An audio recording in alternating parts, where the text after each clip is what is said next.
তো হ্যালো বন্ধুরা, তোমরা সবাই কেমন আছো? আশা করছি অনেক ভালো আছো।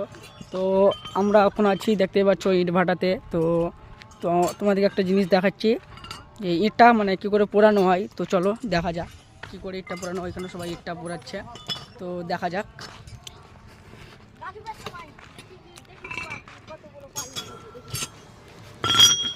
তো বকুল ভাই, তো ইটটা ভালো 1 নম্বর হবে তো?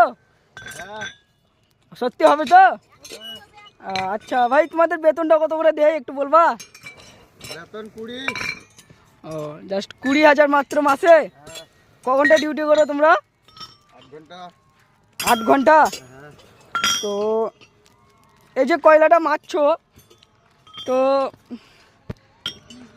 তো হ্যালো বন্ধুরা, তোমরা দেখতেই পেলে যে একটা মিস্ত্রিকে জিজ্ঞেস করলাম যে আপনাদের বেতন কত কি কিছু। তো সে বললো নাকি মাসে 20,000 টাকা বেতন। তো বকুল ভাই, 20,000 টাকায় সংসার চলছে এখনকার দিনে? সত্যি সংসার চলছে? বাচ্চা বউ সব খুশি আছে? ও আচ্ছা, রাতে মানে কটা অবধি জাগা হয়? 1টা অবধি জাগা হয়? আচ্ছা, তাহলে বাড়ির সব খুশি আছে না তাহলে?